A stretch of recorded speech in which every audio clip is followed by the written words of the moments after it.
Tere kõigile, head vaatajad! Vandenõude analüüs aprill 2026 saade on nüüd siis teie ees. Meil on täna tavapärane seltskond, kohal on tehnokraat Andres Saukas, Tervist. ajakirjanik ja tõlk Tõnu Kalvet Tervist kõigile! ja veebiraadio saatejuht ja eesti.com toimetaja Maarjo Maripuu. Tere kõigile! Saadet juhin mina, eesti.com portaali peatoimetaja Mihkel Johannes Paimla.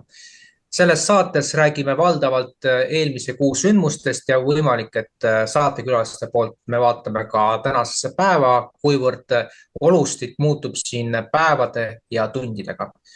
Aga ei saa üle ega ümber jätkuvast Iraani sõjast ja et asjale anda selgemat tooni, siis loen mõningased kronoloogilised sündmused ette, mis aprillis aset leidsid.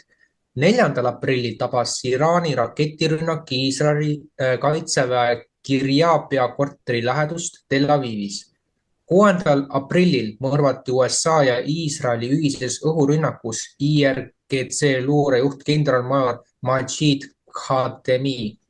7. aprilli seisuga teatas USA-s asuv valitsusväline organisatsioon inimõiguste aktivistid Iraanis HRANA 3636 dokumenteeritud sõjasurmast, sealhulgas 1701 tsiviilisikust, 1221 sõjaväelasest ja 714 liigitamata isikust. Ja samal õhtul ähvardas Trump, terve tsivilisatsioon sureb täna õhtul ja seda ei tooda enam kunagi tagasi, kui Iraan ei jõua USA-ga kokkuleppele. Valitsusametnikud kinnitasid hiljem, et postitus oli improvisatsiooniline ega olnud osa riiklikust julgeolekuplaanist. Iraan, USA ja Iisrael leppisid seejärel kokku Pakistani vahendatud 2-nädalases relvarahus, mis algas 8. aprillil. Kuid relvarahu sattus pinge alla, kuna Iraan keeldus Hormuzi väina taas avamast, süüdistas Iisraeli rünnakutes Liibanonis. Pärast Islamabadi kõneluste ebaõnnestumist ütles Trump, et ta ei hooli enam läbirääkimistest ja kuulutas välja Iraani mereväe blokaadi alates 13. aprillist. Relvarahu Liibanonis algas aga 16. aprillil. Iraan teadis, et kaubalaevandus on selle relvarahu ajal lubatud läbi Hormuzi väina, kuid kehtestas piirangud uuesti, kui USA keeldus oma mereblokaadi lõpetavast. USA merevägi hõivas Iraani kaubalaeva, mida Iraan nimetas vaherahu rikkumiseks ja Trump käskis USA mereväel hävitada kõik väina miine paigutavad Iraani paadid. Trump on vaherahu määramata ajaks pikendanud samas ja praegu kehtib topeltblokaad, kus USA merevägi blokeerib Iraani ja Iraan Pärsia lahte. See oli siis aprilli lõpu seisuga. Praeguseks me teame, et USA on saanud tõsise tagasilöögi Saudi Araabia poolt, ehk teisisõnu Saudi Araabiale on teatud meetmete USA osas muutunud vastuvõetamatuteks, mis tähendab, et see ühise rinde loomine Araabia riikide ja USA koostöös on juba läbi kukkunud. Ja nüüd tulles lennunduse perspektiivide juurde, siis praegu me räägime siin juba vähemalt 33 000 ärajäänud lennust ülemaailmselt ja ennekõike puudutavad ärajäänud lennud Lufthansat ja selle alllende, aga arvata on, et suvel tuleb päris palju neid katkestusi ette. Ja seonduvalt sellega siis Iraanis toimuv sunnib küsima, et kuivõrd võib oodata pärast ajutist vaherahu, mis hetkel veel justkui püsib, uut ägenemist, kus Iraanil pole enam midagi kaotada.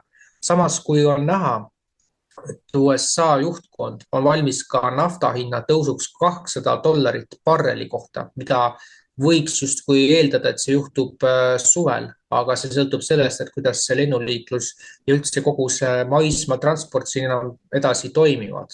Kui ka lennuliiklusega juba asjad lähevad käest ära, siis järgmisena tabab see kõik maismaalt ja selle transpordi võimekust. Ent siinkohal annakski nüüd esimesena pikemaks analüüsiks sõna Tõnule. Lennuliiklusega on selline lugu, et kõigepealt rohepöörajad peaks ju selle üle rõõmustama. Mäletame juba mõni aasta tagasi Helsingi ülikooli audoktor Greta Thunberg ütles, et miks te peate lendama, sõitke üle ookeani näiteks luksusjahiga, eks ole, nii nagu tema sõidab. Aga kui nüüd tõsisemalt rääkida, siis need lendude ärajäämised on ka suuresti seotud streikidega. Konkreetselt Lufthansa puhul minu mäletamist mööda Lufthansal olid streigid. Aprillikuus mu oma lihane õde ei saanud seetõttu Eestisse sõita, ta elab Saksamaal, ei saanud sõita. Ja vaat nii on. Ma ei tea, kas lennufirma töötajad kasutavad praegust rahvusvahelist olukorda ära, et endale palka juurde küsida või on seal mingi teine põhjus. Muidugi, kui seal piirkonnas, Pärsia lahe piirkonnas käib madin, siis tõepoolest tsiviillennukitel ei ole nagu mõtet ennast ohtu seada, targem on nagu vältida. Aga tundub nagu vähe usutav, et nii palju lende peaks olema ära jäänud. Heakene küll, kas on jäänud ära 30 000 või 20 000 lendu, siin ei ole nagu põhimõttelist vahet. Tuleb muidugi arvestada sellega, et mida varem sealne tüli lõpeb, seda parem. Ja kui Mihkel, sa küsisid, et kas Iraan jõuab nagu sellisesse olukorda, kus teil ei ole midagi kaotada, sellist revolutsioonilist jura ajab ajatollade režiim Iraanis oma nendele lihtsameelsetele järgijatele, usklikele, pimeusklikele. Tegelikult nad on üsnagi jalad maas. Ma toon praegu sellise näite. Iraan ju aastakümneid alates 1979. aastat ta on pidanud ju sanktsioonide kiuste toime tulema. Ja siis ta on igasugu võtteid leidnud, kuidas kõrvale neist niiferdada, näiteks oma hoiustest suure osa ta toimetas ju Araabia Ühendemiraatide pankades ja seal oli minu meelest sadades miljardides, ma täpselt ei oska öelda, kas oli 200 miljardit või natukene rohkem dollarit Iraani hoiused ja kui nüüd Iraan hakkas tulistama Araabia Ühendemiraate, siis Araabia Ühendemiraadid kas külmutasid selle või täiesti konfiskeerisid, ma ei tea. Igatahes olukord muutus selliseks, et Iraan ei saa enam oma hoiustele ligi. See on üks näide, tähendab Iraani režiim on selle kaudu haavatav. Teine asi on see, millest meil ei ole peaaegu üldse räägitud, et sanktsioonidest möödahiilimise käigus Iraan ju lööb kaasa USA krüptoraha börsil. Ja mis on huvitav, et seal lööb kaasa ka Donald Trump ja tema meeskond, eks ole, nii et sealt kaudu neil on kokkupuuted olemas. See tähendab seda, et ükskõik kui sükust fanaatilist usujama Iraani ajatollad ajavad. Tegelikult nad ei ole nagu sellised inimesed, kes on päeva pealt valmis surema selle sama usujama nimel, mida nad teistele jutlustavad. Nad tahavad kokku röövitud, kokku varastatud varandust ära kasutada, sellest saadavat või selle pakutavat magusat elu nautida. Ja kui on tõsine oht, et neil tuleb teise ilma kolida ja nad on ise veel terve elu ja tervis juures, mitte nagu see vana kõbi Hamenei oli, kes ära kõrvaldati. Või kes nagu ise nagu masohistlikult korraldas oma surma, et märtrina ajalukku minna. Kui sa oled ikka täies elujõus mees, sa tahad elada, elu nautida, siis sa ei ole valmis päeva pealt surema. Ja selle peale Donald Trump mängibki. Kui ta on neid oma ähvardusi teinud, ta arvestab, et mingi hetk need usufanaatikud saavad aru, et tegemist ei ole naljaga. Ja pannakse ilusti paika. Ja mis puudutab seda, et Liibanonis Iraan, või tähendab see Hezbollah ja Iisraeli sõda jätkub, see on täiesti õige, sellepärast et Hezbollah on Iraani käepikendus ja kui Iisrael lubas, et ta Iraani ei ründa, väga õige, aga ta ei lubanud, et ta ei ründa oma naaberriiki, sest sealt tema naaberriigist tulevad pidevalt raketid ja droonid, kusjuures enamasti mitte sõjaväeobjektide pihta, vaid eraisikute pihta, selleks, et külvata segadust. Ja on täiesti loomulik, et Iisrael sõdib oma naaberriigis. Seda enam, et Hezbollah on ju tõeline nuhtlus ka Liibanoni elanikele. Hiljuti just oli küsitlus, minu meelest, kas see oligi äkki aprilli lõpupoole või selline küsitlus Liibanonis, kus küsiti kohalikelt elanikelt, kuidas te suhtute Hezbollah kohalolekusse Liibanonis. Ja siis oli niimoodi, et üle 90% Liibanoni kristlastest, sunniitidest ja druusidest ütles, et nende meelest Hezbollah on kahjulik. Ta teeb halba ja mida varem temast vabaneda, seda parem. Ja isegi umbes 30% Liibanoni šiitidest leidis, et Hezbollah on kahjulik, teda ei ole enam seal vaja. See tähendab, et lõviosa Liibanoni elanikest toetab Hezbollahst vabanemist. Ja nendel ei ole selle vastu midagi, et Iisrael püüab puhastada teatud osa Liibanoni territooriumist Hezbollah võitlejatest. Ja on teada, et näiteks Liibanoni armee teeb koostööd Iisraeli armeega, kuna Liibanoni armee on niivõrd palju nõrgem Hezbollahst. Ta üksinda ei saa hakkama. Aga Liibanoni armee ohvitserid annavad luureteavet Iisraeli sõjaväele. Iisraeli sõjavägi on sellest väga tänulik. Nii et kui ta läheb edasi näiteks Lõuna-Liibanonis ja mingi rünnak on, siis ta hoiatab ette, kui seal on mingi tavaline asula, ta hoiatab ette, et minge sealt ära, ründame, puhastame selle Hezbollah võitlejatest, siis võite tagasi minna. Ja kõik koostöö toimib. Nii et praegu tundub niimoodi, et see assoo, mis puudutab selle Hormusi väina sulgemise mõju maailma majandusele, ma leian, et see on üle paisutatud, sellepärast, et kuigi sealt kaudu liigub minu mäletamist mööda oli vist 1/5 kogu maailma naftast, siis seda sama kogust naftat saab vabalt osta mujalt. Ja Euroopa Liit kõige paremini saaksid osta Venemaalt. Nüüd ongi küsimus selles, et kas aetakse ideoloogia jura lõpuni, keeldutakse nagu karmi tegelikkuse ees nagu mõistuse juurde naasmast. Tähendab, ei taastata Nord Streami, ei taastata teisi Vene naftatarneid Euroopasse või siiski võetakse mõistus pähe. Sest kui selle ideoloogia jura tõttu ju majandus rängalt kannatab, ettevõtted kõigepealt koondavad oma töötajad, seejärel lähevad pankrotti, suur osa näiteks ka majandusharudest, tervetest majandusharudest kannatab rängalt, siis ükskord peab nagu mõistus tagumikust pähe jõudma. Ja paljusid teisi kaupu saab samuti mujalt, lihtsalt praegu ideoloogilistel põhjustel on seda keeldutud tegemast. Ja ma leian, et jah, ongi vaja, et mida halvemaks läheb, seda suurem tõenäosus on, et mõistus jõuab viimaks ometi tagumikust pähe tagasi. Selline sai praegu minu vastus. Aitäh, et sõna andsid. Ja, suur tänu, Tõnu.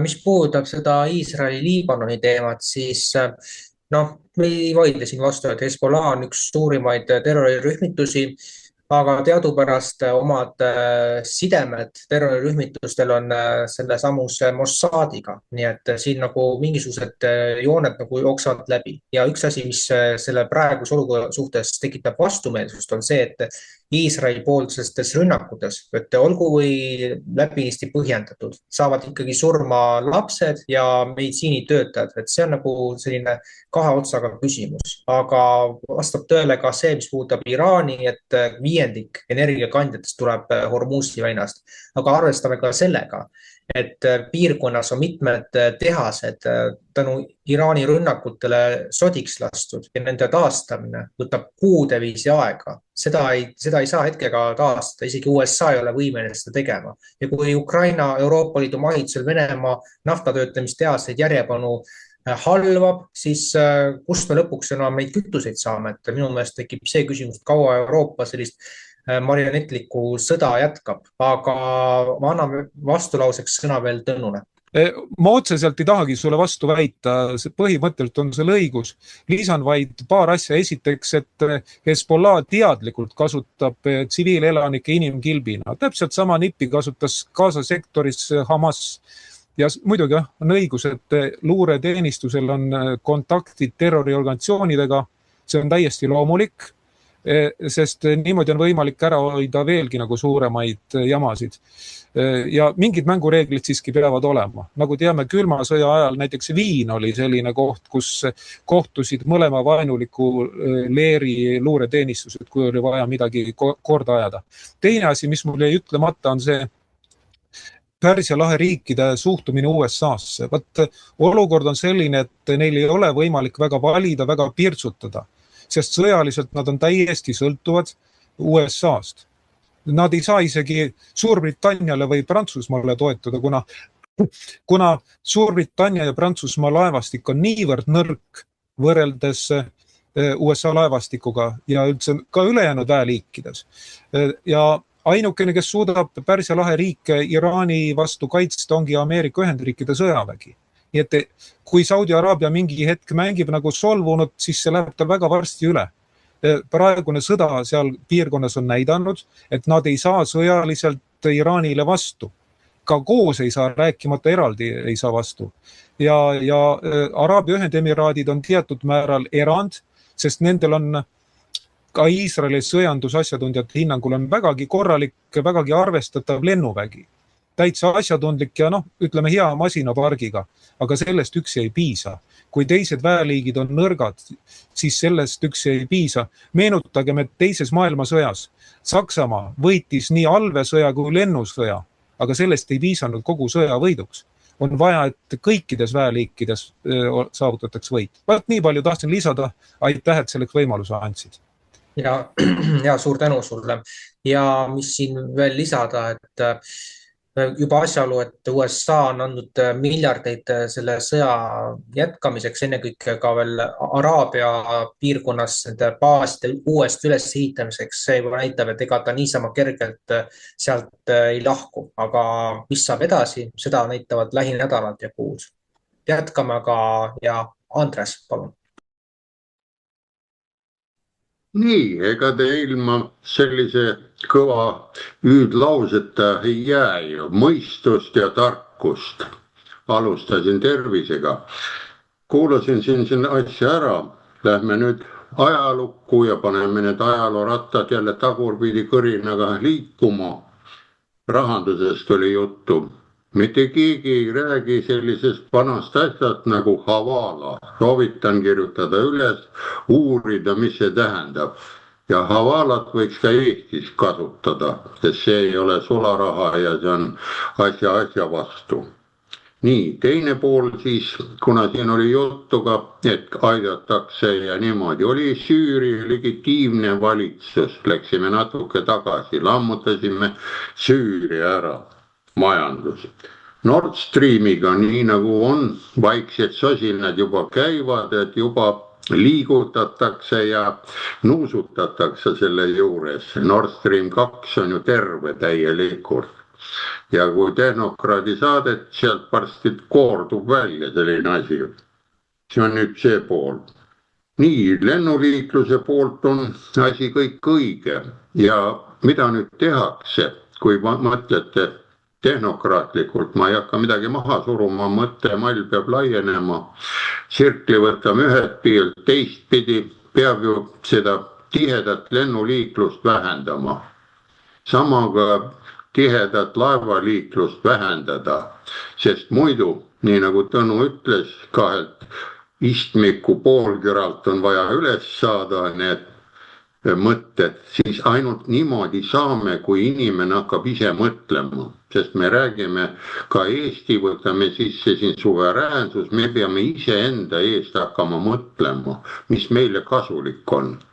Ja need ongi nüüd need samad, kui need Araabia riigid on ilma sõjaväeta, ilma millegita, nad elavad nagu kuningakassid, igasugused palmisaared ja nendel nad ei tohi kõrbesse minna, neil nafta on kohe seal liiva all.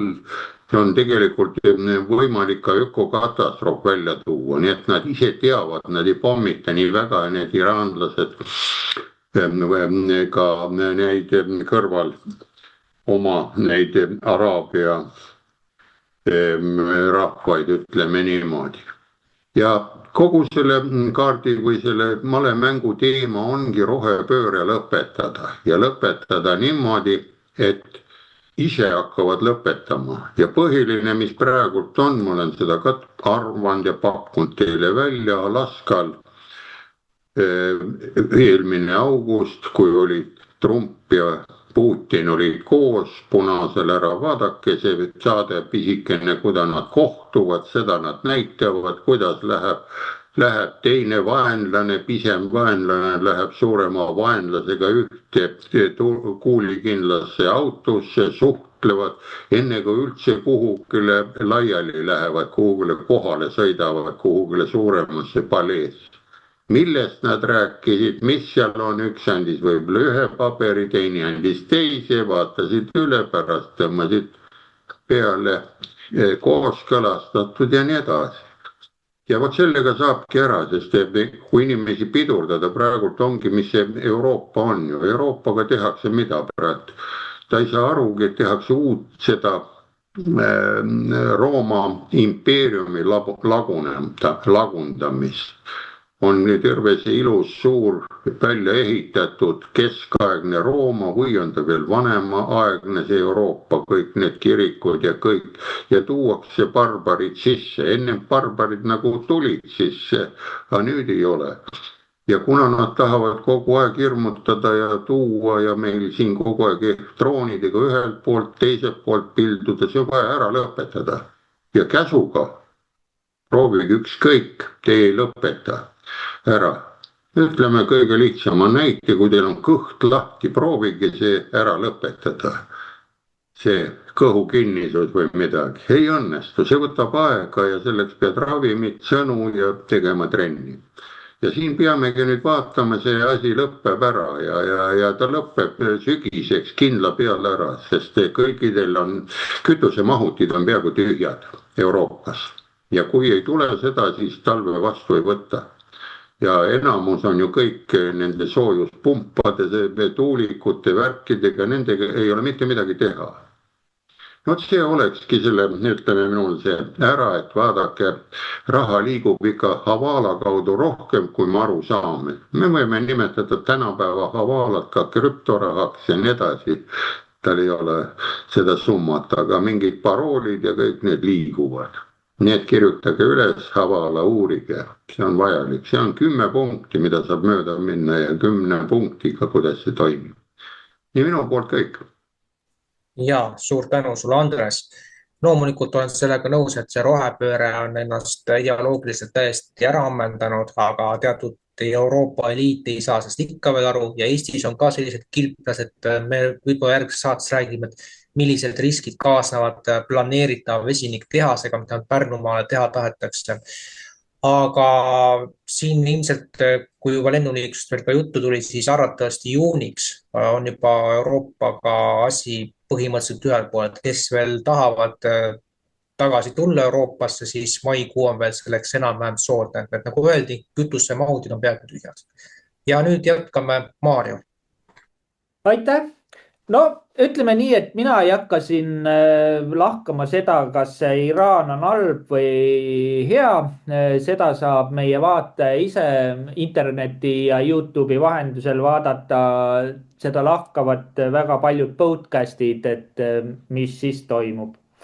Aga üks on kindel, Hormuzi väin, see blokaad ei ole täielik blokaad, ehk siis sealt lastakse, Iraan laseb läbi ainult endale sõbralike riikide laevad, aga enda vaenulikud laevad ta hoiab kinni ja kes edasi läheb, need siis ilmselgelt pauga kirja saavad. Aga kui nüüd vaadata seda kogu seda sündmuste jada, siis Eesti vaatevinklis, siis tegelikult Baltikumi jaoks kujuneb asi väga nutuseks, sest me oleme geopoliitiliselt ja geograafiliselt oleme väga viletsas kohas. Ehk siis me oleme kogu aeg hoiame hinge, et me ei langeks blokaadi ja mina ütlekski seda, et kogu see jama, mis käib, ongi blokaadiks ettevalmistumine, et see käib täistuuridel. Võetakse ära lennuliiklus, siis nii-öelda kütus aetakse kõrgeks ja kui nüüd peakski minema mingiks korralikuks kriisiks ja Suwalki koridor ka meil ära lõigatakse, siis meie Euroopas, Baltikum, olemegi ainukesed riigid, kelle territooriumil hakkavad majanduskriisi ja blokaadi tõttu inimesed surema. Mujal Euroopas seda ei juhtu, sest mujal Euroopa riigid ei ole niisuguses blokaadi seisundis, nagu on Eesti, Läti, Leedu. Ehk siis meie valitsused ja nad praegu peaks niimoodi ette valmistuma, et see on päris karm. Aga eks seda näitab aeg ja kui see asi reaalselt peaks ka juhtumeks, siis reaalsus näitab kätte. On siis valmistatud rahvast ja riiki ette korralikuks kriisiks või mitte? Aitäh! Ja, aitäh sulle, Maarjo. ja selles osas me peame nüüd omal siin kõik üles tunnistama, et praegusel ajal need nõndanimetatud eliitlased, nad ei puhu sisse ainult ühte kriisi, et varasemalt oli see, et nad ei suutnud kahte kriisi korraga manageerida. Nüüd tuleb välja, et kui mingisuguseks nõndanimetatud pandeemiaks keevitatakse, et nüüd lähiajal on tulemas järjekordne WHO terviseassamblee, siis on ju täiesti ilmne, et selle käigus me räägime, et tulemas on uus mingisugune skeemteemia, mille alusel siis piisaks näiteks, kui ministeerium muudab oma seadusandlust ja siis ministri enda määrusega muudetakse ära haiguste loetelu ja siis sunnitakse veel lausa süsti tegema. Et ma arvan, et see perspektiiv võib ees oodata Soomet, aga ka mitmeid teisi arenenud globalistlikke riike. Aga ma annan veel siin vastulaussõna Tõnule. Mul puudub vähimgi soov sulle vastulause esitada, lihtsalt soovisin täiendada ühe väga olulise küsimusega. See seostub natukene ka rohepöördega, sest rohepöörde all antifaad läksid eriti nahaalseks. Antifaadeks nimetame siis vasakäärmuslasi, kes meenutavad oma mõttelaadilt ja käitumiselt usuhulle. Ja miks ma selle teema mängu tõin? Sellepärast, et selle sama kuu jooksul, mida me praegu vaatleme, tähendab 2026. aasta aprilli jooksul tuli selline teade kuu keskpaiku, et Saksamaal on suurimaks ohuks vasakäärmuslased, mitte paremäärmuslased, nagu meil on aastaid või vaata, et aastakümneid räägitud. Ja 2025. aastal kasvas nende vasakäärmuslaste sooritatud kuritegude arv võrreldes eelnenud aastaga kokku 35%, aga vägivalla kuritegude arv kasvas 43% ja jutt, see kogu kuritegude arv minu meelest oli 13 500. Ja siis toodi seal uudises veel sellised arvud, et kokku on Saksamaa julgeolekuteenistuse hinnangul riigis umbes 40 000 vasakäärmuslast aktiivset ja sellest 40 000-st umbes 10 000 on vägivaldne. Tähendab, ei kõhkle suvalisel hetkel vägivalda kasutamast. Ja selles samas uudises, kus ma seda lugesin, oli juttu ka sellest, et näiteks Tšehhis Pardubitses hiljuti, kas oligi aprillis või oli veidi varem, oli ju rünnak relvatehase vastu ja selle panid ka toime vasakäärmuslased. Seega on tegemist üle-euroopalise taudiga ja just nende vastu tulebki võidelda ja nüüd, kui tasapisi ka Saksamaa ministrid hakkavad tunnistama seda tõde, mida paljud juba niigi teavad, siis see näitab, et olukord on läinud tõesti väga tõsiseks. Ja nüüd mõelgem natukene, et mida hakkavad need vasakäärmuslased pihta siis, kui rohepööre kuulutatakse lõppenuks. Siis nad peavad endale uue vaenlase leidma ja kes see vaenlane siis on? Selle küsimus jätan praegu õhku rippuma, las meie saate vaatajad mõtlevad sellele ise kaasa. Nii palju praeguseks siis minult. Ja Maarja.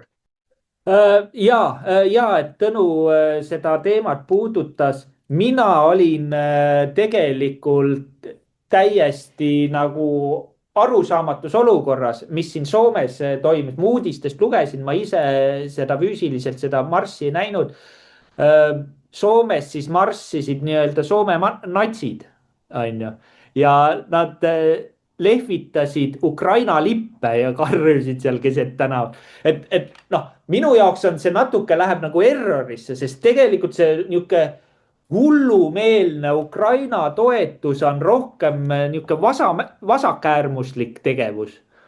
Aga natsiliikumine ju tegelikult täieks jääb ju paremale poole. Või mis sina, Tõnu, arvad sellest? Kuidas see fenomen nagu, mina olen segaduses, ütleme niimoodi. Su loogika on täiesti õige, aga vaata, nende hulgas, keda nimetatakse natsideks, ütleme, need on lihtsalt sellised käremeelsemad rahvuslased. Nende hulgas on haritumaid inimesi ja on vähem harituid inimesi. Ja haritum inimene saab aru, et selle Ukraina praeguse režiimi taga on ultraglobalistid. Ja see režiim on nagu puuk või vähkkasvaja Euroopa ihul. Imeb raha, imeb muid vahendeid, aga lisaks sellele on ka sellised lihtsameelsemad rahvuslased. Ütleme, nende süda on õiges kohas, aga mõistust ja teadmisi napib.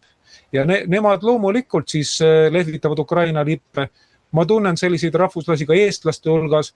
Nad iseenesest on nad toredad inimesed, aga kuna teadmisi napib, siis nad lülitavad välja oma kaine mõtlemise. Ja ma usun, et need Soome käremeelsed rahvuslased, keda sina nägid rongkäigus Ukraina lippe lehvitama, on samasugused. Et süda on õige koha peal, aga mõistust napib, tähendab pea on nagu tühjavõitu. See on minu seletus. Ja, tänan selle sisuka mõttetera eest seoses selle soomlaste kummalise olukorraga.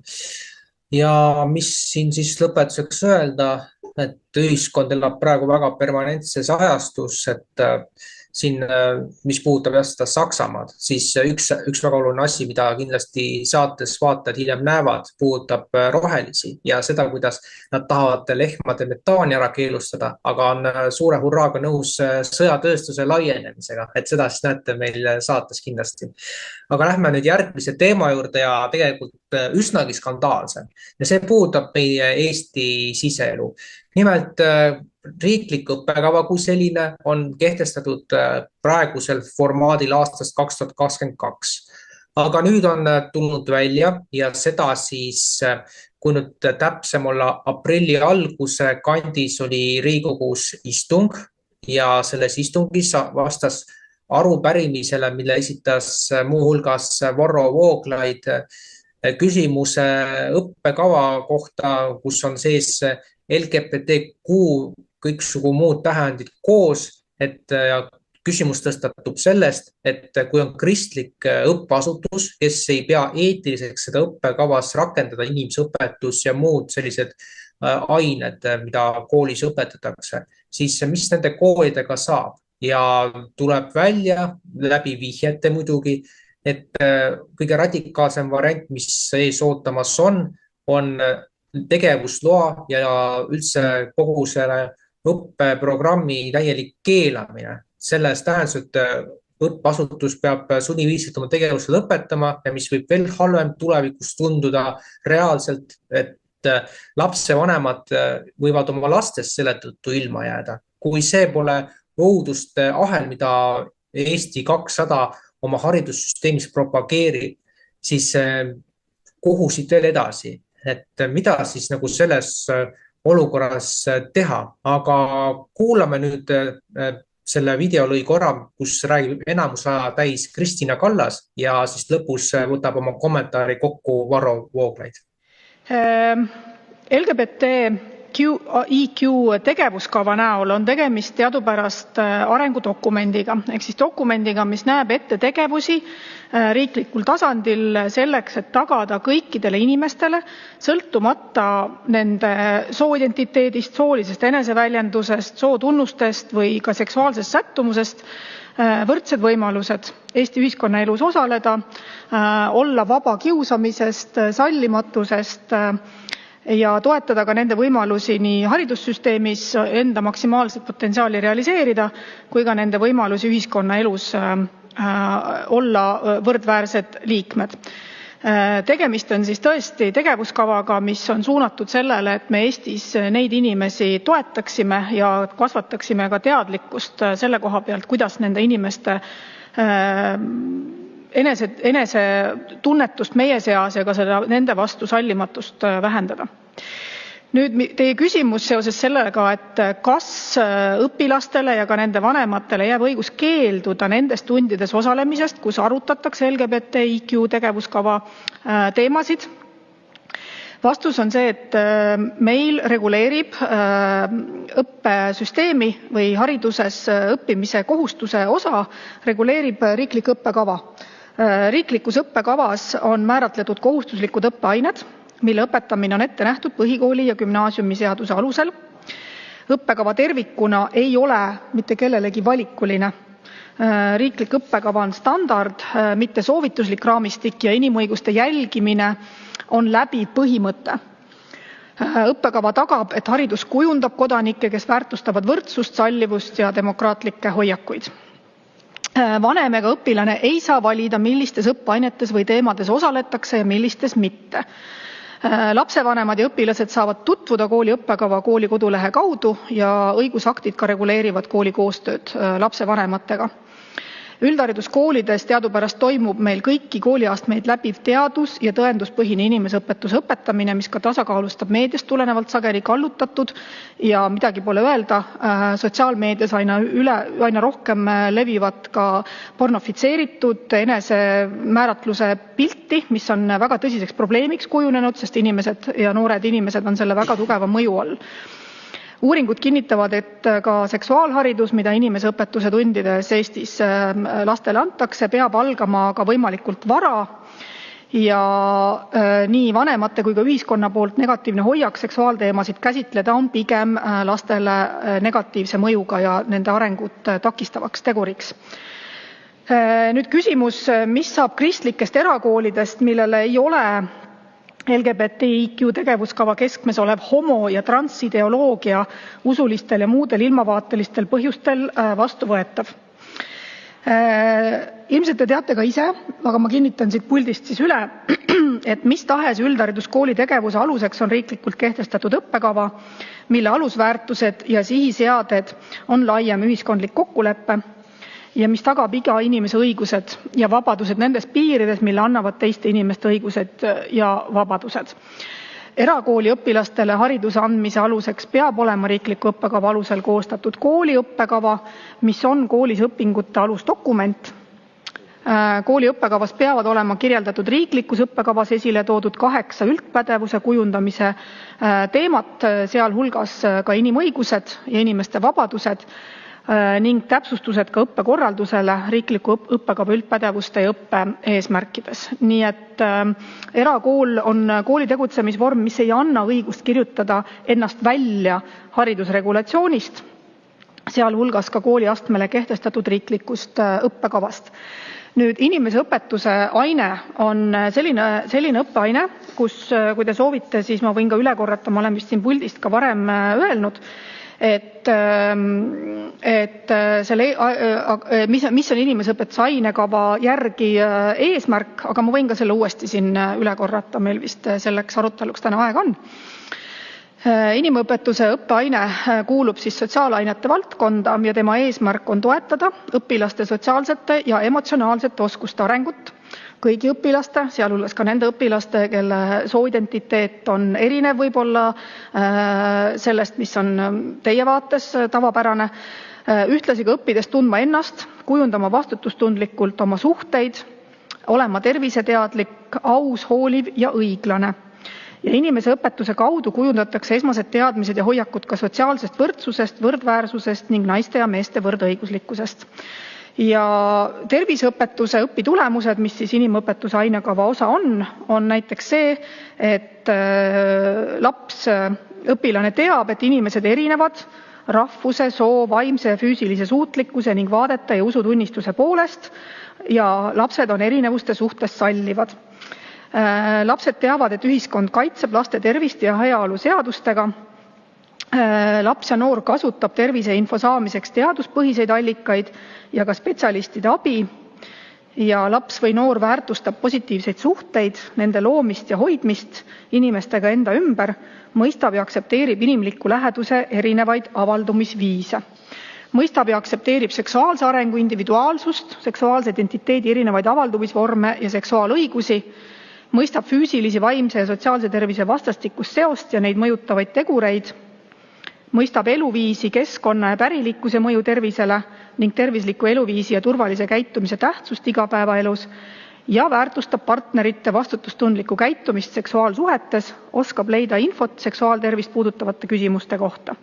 Nii et inimeseõpetuse peamine eesmärk on suunatud õpilaste positiivse mõtlemise arendamisele oma arengu ja toimetuleku võimaluste üle ja sealhulgas muidugi ka toetades õpilaste isikupära ja isiklike seisukohtade austamist, ka teiste inimeste isiklike seisukohtade austamist, sealhulgas ka inimeste usuvabadusest tulenevalt seisukohtade austamist.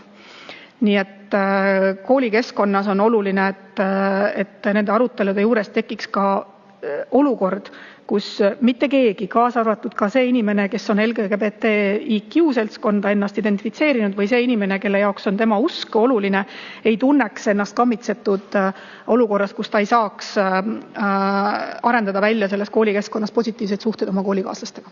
Et kui mingil hetkel hakkabki siis asi jõudma sinnamaale, et teilt hakatakse vanemlik õigus ära võtma, kui te ei ole nõus oma religioossetest ja moraalsetest tõekspidamistest lahti ütlema ja kui hakataksegi siis neid koole, mille asutamisest te olete ise kaasa löönud, päriselt kinni panema või neilt siis esimese sammuna riiklikku rahastust ära võtma. Et see kõik on ettenähtav, minister on täna meile selgelt öelnud, et see kõik tuleb, kui selle ideoloogilise programmi elluviimine jätkub. Ja tegelikult tuleks valmistuda tõsiseks võitluseks selle valitsuse ja mis seal salata, ka selle valitsuse käsutuses olevate riiklike organite vastu selles olukorras, sest et me ei saa lubada seda, et meilt meie vanemlikud õigused võetakse ära ja meie lapsi hakatakse käsitlema justkui mingisuguse riikliku omandina, mida riigil on õigus ideoloogiliselt töödelda, hoolimata sellest, et vanemad ei ole nõus selle ideoloogilise programmiga, mida neile siis peale surutakse. Olukord on väga-väga tõsine ja ma kutsun küll kõiki lapsevanemaid, eriti kristlastest lapsevanemaid ja teisi lapsevanemaid, kellel ei ole kogu see homoideoloogiline programm vastuvõetav, koonduma ja seisma sellele programmile, mida siis Reformierakond ja Eesti 200 ellu viivad vastu. Lähtuvalt sellest videost, mis mõtteid ja tundeid see tekitab ja kuidas me siit nüüd edasi läheme, et alustame Tõnuga? No minu jättis see täiesti rahulikuks. Ma ei saa aru, miks selle pärast ärevusse minnakse. Asi on ju väga lihtne.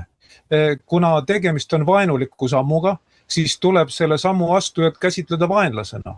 Ja sellele on kahte moodi võimalik vastu hakata. Üks on niisugune rahulik, teine on äkiline. Ja rahulik on näiteks see, kui koolid ütlevad, hea küll, me võtame vastu selle ja siis kui see tund on, kus tuleb seda asja õpetada, ütleme seksuaalhälviklust, siis sel ajal räägitakse hoopis millestki muust, sisustatakse millegi muuga, õpetaja paneb kõigile parima hinde ja pärast ütleb aruandes, et näed, kõik olid väga hästi selgeks õppinud ja teavad seda hästi. Koolijuhtkond ütleb ka.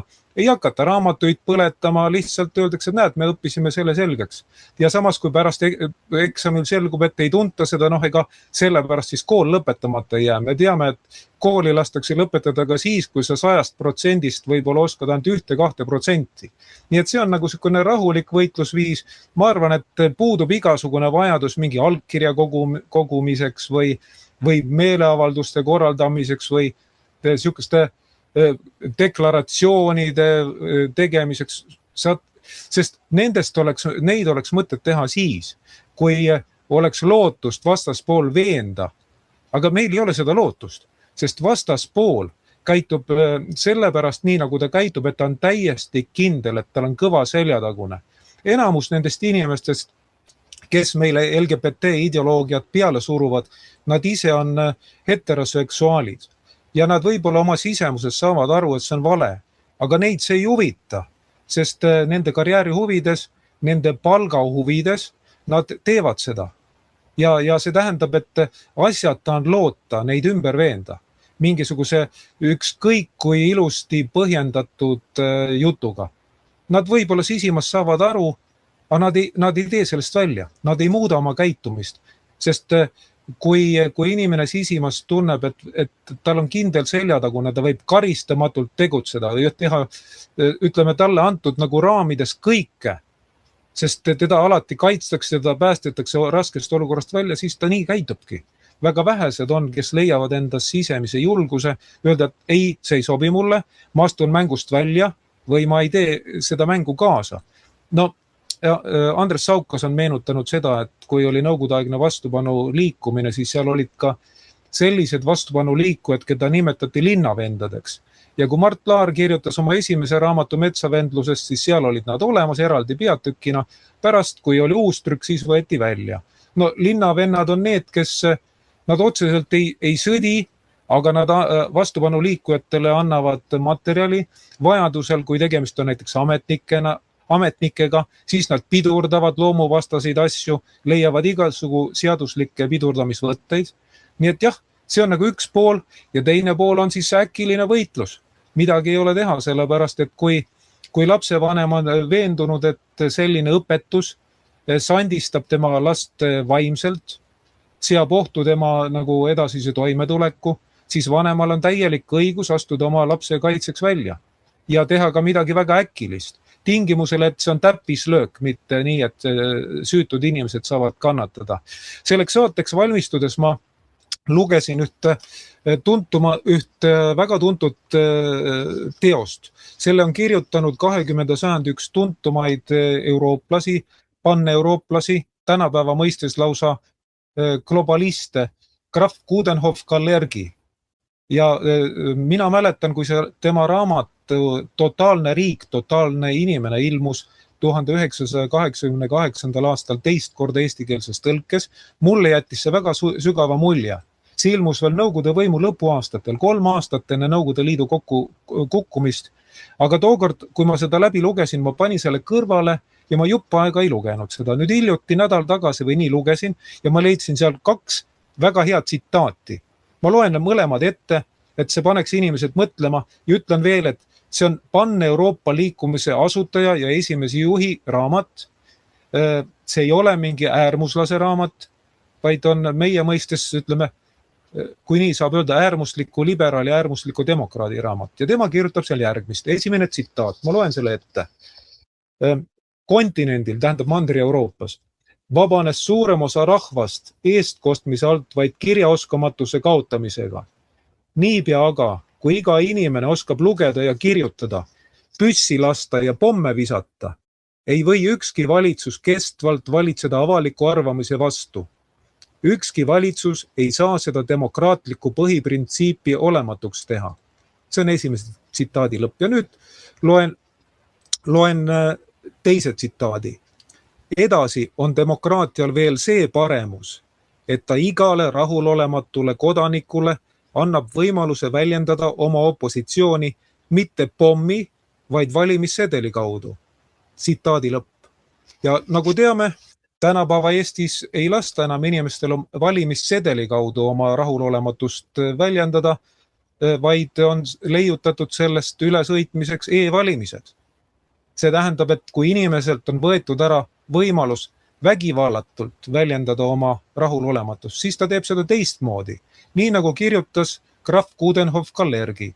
Ja tema selles samas raamatus Totaalne riik, totaalne inimene ütleb ka seda, et demokraatias püsib võim siis, kui mängitakse ausa mängu reeglite järgi.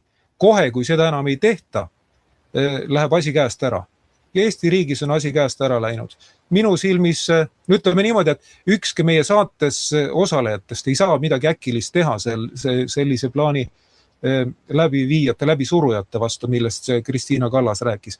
Sest meie oleme jälgimise all, meie roll on teine, aga süsteemil ei ole võimalik jälgida iga inimest.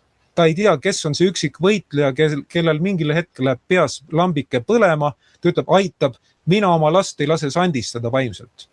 Võtan midagi ette. Ja ütleme, meesterahvastel ei sobi nagu Kristiina Kallast hakata kuidagi survestama ühtepidi teistpidi. Minu silmist on ka ilus naisterahvas, valitsuse ainukene asjatundlik minister praegu. Kõik teised on asjatundmatud. Tema on väga asjatundlik, väga sobiv oma ametis. Ta teab, mida ta teeb ja miks ta teeb. Ja seda suurem on tema tekitatav kahju.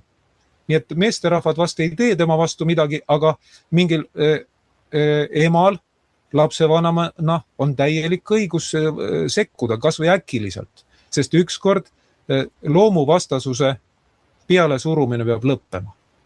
Praeguseks minult kõik. Ja, suur tänu sulle, Tõnu. On täiesti selge, jah, et meestel ei ole nagu siin suurt midagi vastu öelda selles, et naisterahvas on minister. Aga me räägime siin sellest, et selle ideoloogiaga ühel hetkel jõuab olukord sinna, kus emad peavad ühiselt hakkama võitlema oma laste tuleviku nimel. Ja siin sa tõid väga hästi välja, et on võimalik rahumeelne meetod, nagu see samune, et oled tunnis ja siis saate kõik head hinded, et oled lihtsalt kohal olnud või siis äkilisem reaktsioon, et siis massiline inimeste kohaltulek näiteks protestima või mis iganes. Aga igal juhul on üks selge. Ilma rahva ärkamiseta me ei muuda siin mitte midagi. See on selge. Jätkame aga ja Andres. siin oli juttu jälle, millest ma olen rääkinud, on olemas suuline noomitus ja füüsiline noomitus. Ja kuulsite, siin oli sõna sees, see on inimõpetuse aine. Ja see sisaldab inimõigusi. Nii et tuleb välja, inimõiguste alla kuulub ka see füüsiline noomitus. Kui nõukaajal olin polütehnikumis, raha sai otsa, ma räägin selle loo ära, vist olin 16-aastane või natuke rohkem. 8 klassi läbi, polütehnikumile sai minna ja siis bussis üks kobas katsus kannikat või tagumist poolt. Ma mõtlesin, et ilus naisterahvas puudutab, tahab suhet luua, aga hoopis oli teistmoodi. Ja siis ma küsisin talt, kas raha sul on? On. Ja kas sul sampust ka on? On sampust. Ja siis Mähe bussipeatusest ütlesin, lähme siis välja, ta oli nii rõõmsameelne. Ja siis ma ütlesin, anna see raha, palju seal on, 5 rublane, andis selle tasku, sampuse ka.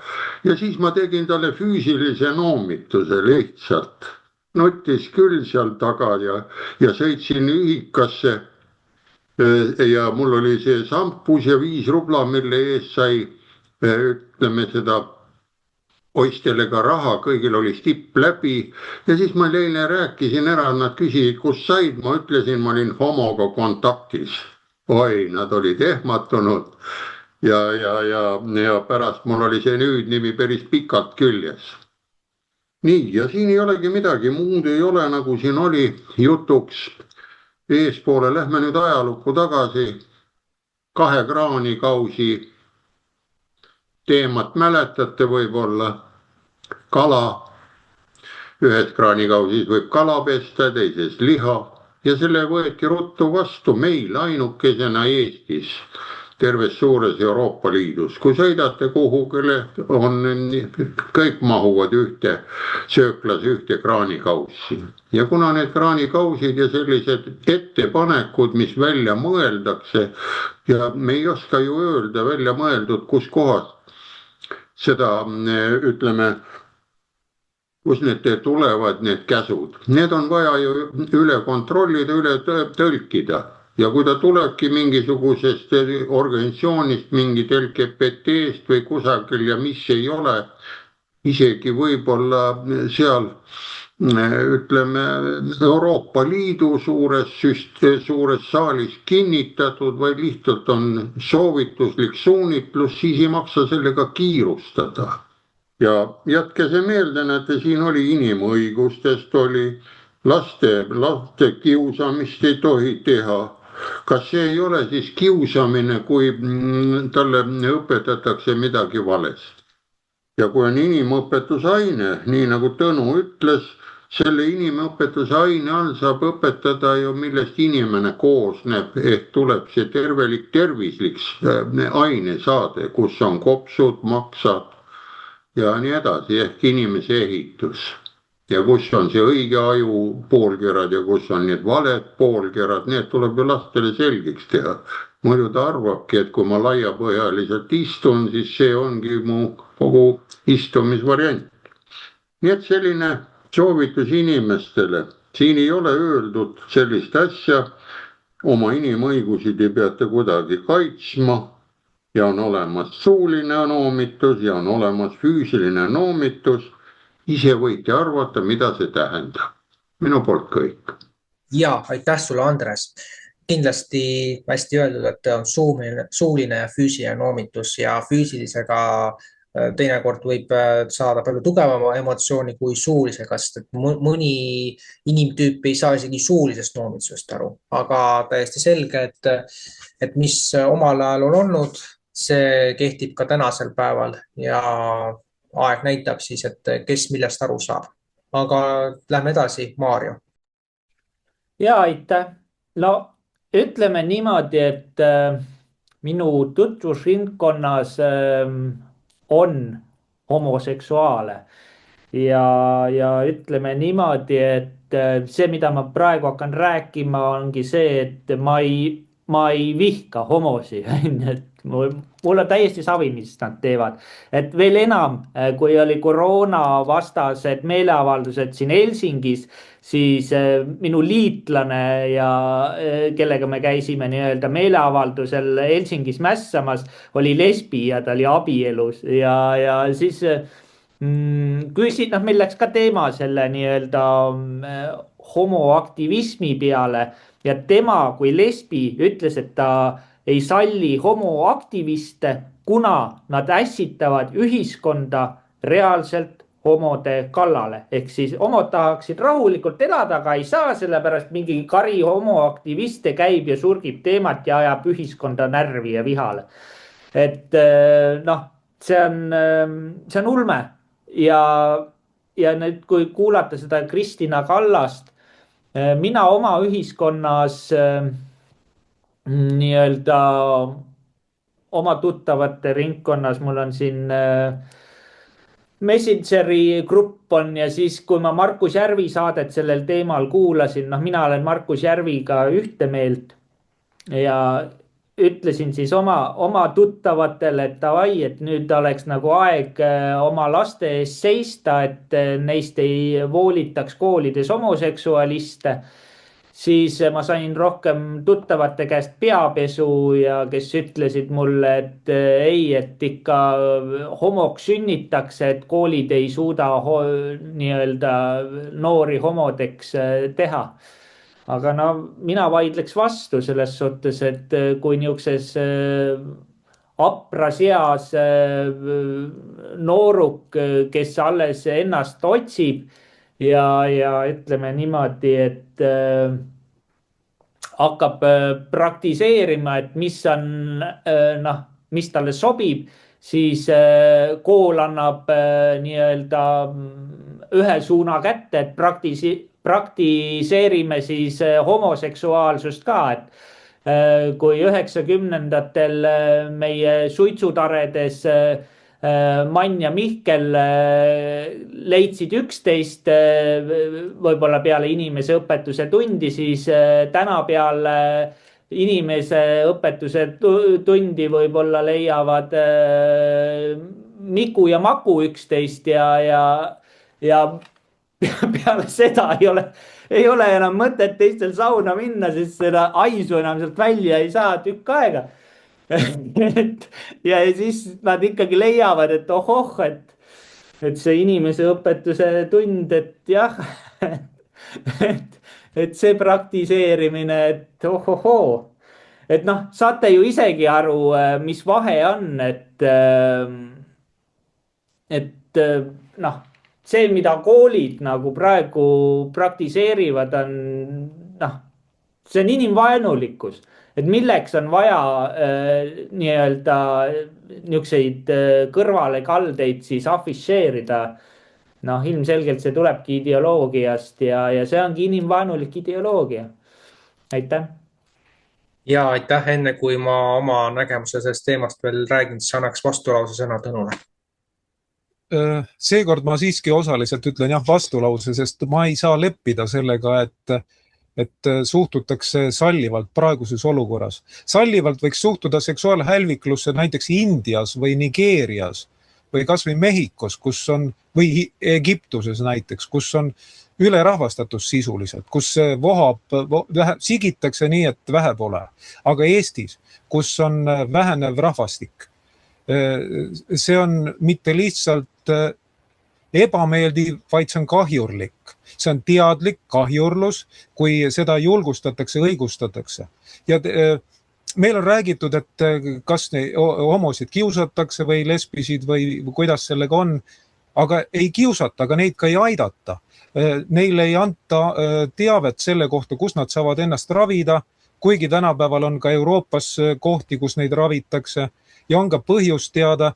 Põhjus on see, et võõraste ainete kehasse tungimise tagajärjel on organismi biokeemia on segi löödud. Tegemist on mürgitusega ja ma olen varem paaris saates maininud, kindluse mõttes mainin veel, on olemas selline aine nagu bisfenool. Kui see satub organismi, olgu kalal või imetajal või inimesel, siis ta muudab isendi oma soo iharaks. See on puhas keemia, puhas biokeemia, sellega tuleb sõdida nii, nagu sõditakse mürgitusega.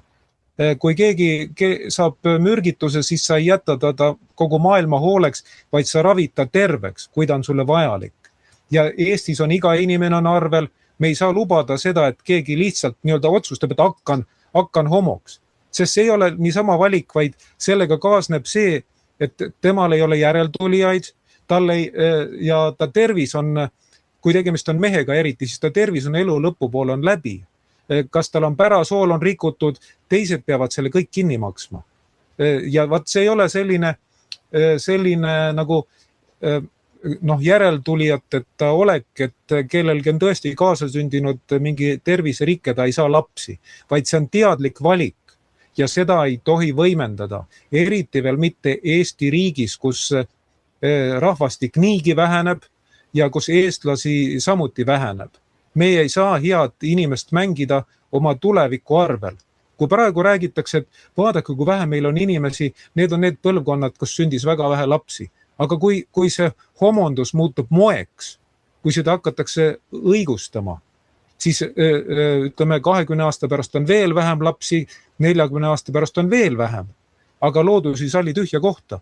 Seda on öelnud ka muide Andres Saukas, et siis tulevad idaslaavlased, siis tulevad lõunamaalased Eestisse, ruumi siin on, sest Eesti rahvastiku tihedus on üks madalamaid maailmas üldse. Nii et Assoja lõpetuseks veel selline asi, et kui omal ajal võeti oma soo iharus haiguste nimekirjast maha, siis seda tehti mitte teaduslikel põhjendustel, vaid ideoloogilistel kaalutlustel. Ja näiteks minu sõpruskonda kuulub ka Eesti üks tuntumaid psühhiaatreid Ilmar Soomere. Tema mulle rääkis omal ajal, et kui ta näiteks võttis sõjaväekomisjonis vastu noori, kes pidid sõjaväkke minema, ta pidi kontrollima, et kas nad on terved või ei ole terved, kas nad on sõjaväekõlblikud või ei ole. Ja siis talle tema ülemus andis korralduse, et vaata, et sa ei tohi öelda seda, et oma soo iharus on haigus. Sa pead ütlema, et see on sobiv, nagu tänapäeval öeldakse, et on okei. Aga Ilmar ei olnud sellega nõus ja kuna ta on Eesti üks paremaid psühhiaatreid üldse, siis teda nagu päeva pealt minema ei saanud lüüa, aga siis tehti niimoodi, et talle lihtsalt ei antud neid tööotsi enam. Öeldi, et et sa oled pensionär, sa ole pensionil puhka ja nii oligi, niimoodi survestati. Praeguseks kõik. Maarjo, sinu kommentaar veel? Ja, täiesti nõustun Tõnuga selles suhtes, et see, mis ma tahan veel öelda, et miks mul ei ole omode vastu midagi, aga mul on selle vastu on, et ta on toodud poliitikasse.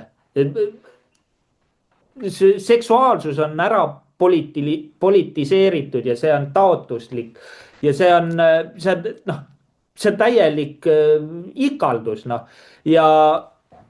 Ja mis ma veel tahtsin öelda, kui ajaloost teame ju seda, et kui vallutati riike ja võeti vange, siis minu teada tehti neil ka anaalne noomitus, see käis nagu asja juurde, aga tänapäeval siis nii-öelda see ei ole enam karistusmeede, vaid siin peavad kõik veel nautima ka seda kriisioludes, et Heidi, aitäh. Ja, aitäh Maarjo, aitäh Tõnu. Selles osas tore, et siin erinevad seisukohad said lõpuks ka teatud ühisosa just, et selline survestamine on vale ja loomulikult me peame arvestama, et ega siin ju enne miskit ei hakkagi muutuma, kui inimesed ise aru ei saa, et vabatahtlikkusest survemeetodite peale üleminek on tegelikult suur viga. Aga nüüd me lähme saatega edasi ja lähme natuke tempokamalt. Nüüd siis räägime tehisintellektist. Tehisintellektist me oleme rääkinud ka oma varasemates saadetes, aga lõppenud kuu jooksul on tulnud mõningad faktid välja ja kõige šokeerivam meist. Saksamaal, kuna tehisintellekt võtab ennast üha rohkem kinnitada, jääb päevas tööst ilma 10 000 inimest. See on päris suur number ja kui me võtame 365 päeva, siis 3,65 miljonit inimest. See paneb ikka küsima, et milline on siis ülejäänud maailma saatus. aga samal ajal, kuna meil praegu käib ju veel see Iraani-USA konflikt, siis juba on tõsiseid märke ka, et tehisintellektil pole piisavalt toitaineid, muuhulgas heeliumit. Nii et see takistab teatud mõttes superandmekeskuste rajamist, mis omakorda sõltub veel teadupärast ka maailmas leiduvast põhjaveevarast. Ja küsimus tekib ju siit, et aga milleks me siis neid kasutame, kui meil lõpuks see hakkab pärssima inimeste eluolu. Ja nüüd me küsimegi siin ringis, et mida rohkem karta, tehisintellekti tehtavat kaost läbi töötuse kiire plahvatusliku tõusu või hoopis peaksime mõtlema, et energiavarude nappus päästab meid näljasurmast ja sunnib ise tegutsema. Ja sellel teemal maksimaalselt saab lõpus ühe vastussõna vajadusel Tõnu, aga annakski talle esimesena sõna. Minu meelest see hirm on üle paisutatud. Vastab muidugi tõele, et sellise ettekäändega, et kasutatakse tehisintellekti, tõesti inimesi vallandatakse, aga minu kogemus näitab seda, et see tehisintellekt, keda meile reklaamitakse, tema arengutase on päris madal. On see ChatGPT või veel keegi, no päris madal on, nii et haritud inimese vastu ta ei saa. Ja siis tekib küsimus, et mis tasemega on see tehisintellekt, kelle tõttu siis Saksamaal nii palju inimesi vallandatakse. Ma tahaks kõigepealt seda taset näha. Ja teine asi on see, et võib-olla see on ettekääne, et siis inimesed ei pea nagu ennast arendama. Ja võib-olla läänes ongi palju massi inimesi, nad on juhmid, samas jah, nad ei saa hakkama. Aga samas võib olla ka selline olukord, et inimene on küll ühiskondlik poliitiliselt on juhm, aga ta on näiteks väga hea oskustööline. Ja kui sa sellise inimese asendad mingi kahtlase väärtusega tehisaruga, siis ega see ei anna nagu suurt kasu. Algul võib-olla annab jah, et sa ei pea inimesele kulutusi tegema.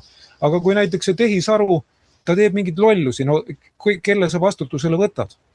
Meil on jah selliseid näiteid olnud, ka suurtes maailmakuulsates firmades, kus võetakse kõigepealt IT-mehed tööle, kes teevad tehisaru välja ja pärast nad vallandatakse, kuna see tehisaru võtab nagu nende töö ära.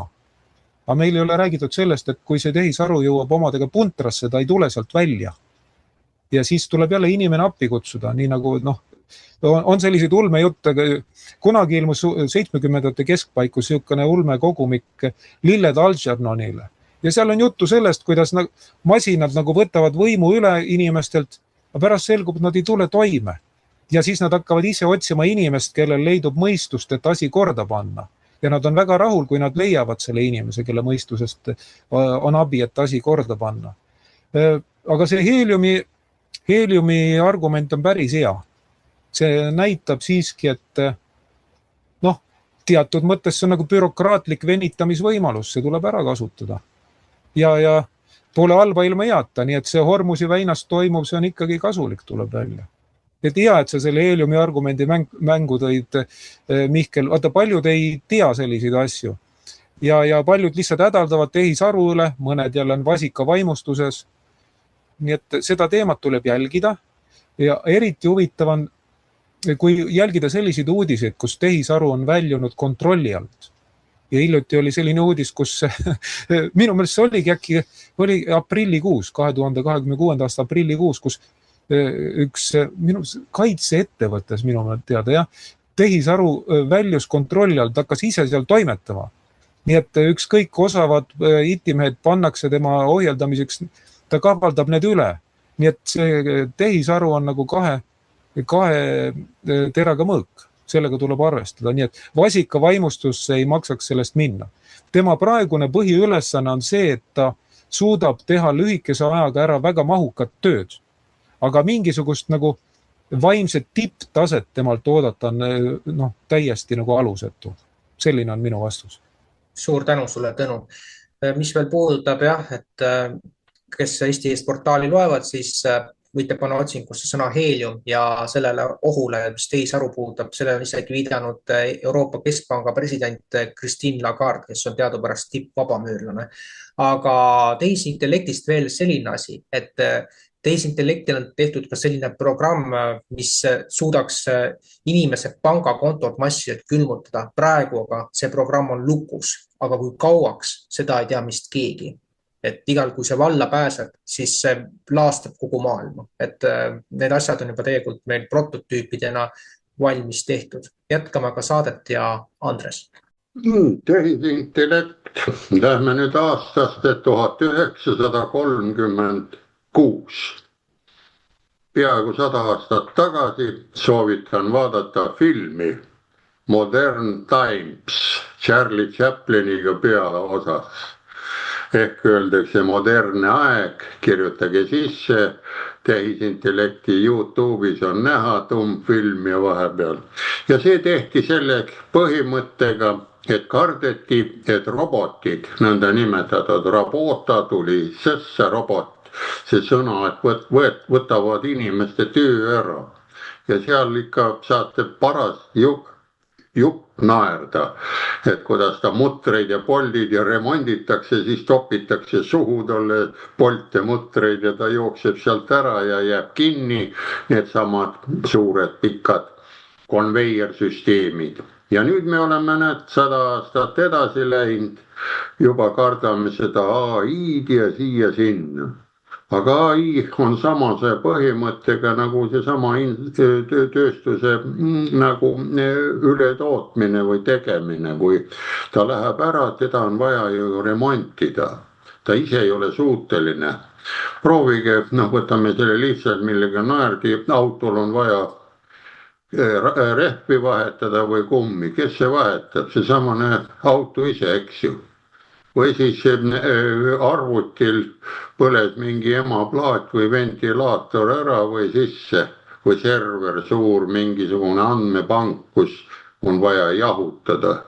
Kes teda vahetab? Tuleb teine, koperdab seal ja kukub ümber ja vahetab. Ja vot see on, et teda on võimalik eemalt nagu juhtida, sättida. Ja aga see tuleb välja. Nii et unustage see kartus ära, et ta võtab töö ära.